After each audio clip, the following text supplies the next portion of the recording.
d'abord, c'est le constat que les entreprises et les pouvoirs publics ont fait preuve d'une très grande réactivité. En fait, passé le choc des premiers jours, une grande partie des acteurs s'est bien organisée et a vraiment pu proposer des solutions alternatives. Ensuite, j'ai également pu observer une collaboration qui s'est intensifiée de manière extraordinaire entre les acteurs de la recherche, que ce soit l'université ou les centres de recherche à Luxembourg, les entreprises et le gouvernement.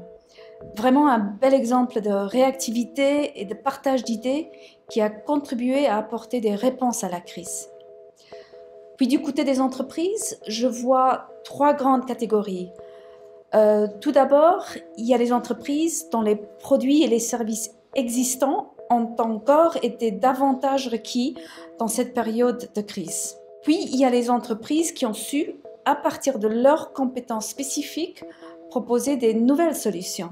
Enfin, il y a celles parmi les entreprises qui se sont retrouvées vraiment bloquées dans leur activité traditionnelle et qui ont dû trouver rapidement une autre manière d'offrir leurs produits ou services.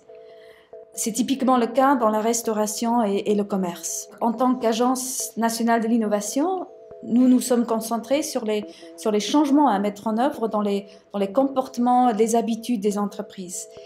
Il est ainsi de plus en plus indispensable que les entreprises accélèrent leur démarche de digitalisation et d'adoption de modèles économiques plus digitaux, plus durables et même circulaires. Absolument. Différentes études ont en fait montré que l'innovation est un facteur clé pour libérer le potentiel de croissance post-crise. Le constat est que la majorité des dirigeants d'entreprises accordent généralement beaucoup moins d'importance à l'innovation en période de crise qu'aux problèmes immédiats. C'est normal.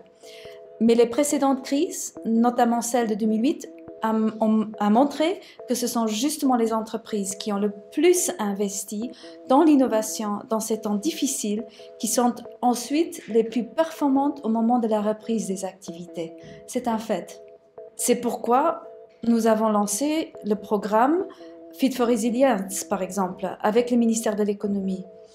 Nous menons aussi beaucoup d'autres initiatives pour soutenir et sensibiliser les entreprises dans l'innovation, afin qu'elles anticipent davantage les changements, afin qu'elles reconnaissent les nouvelles tendances dans le comportement des clients et afin qu'elles agissent aussi rapidement que possible.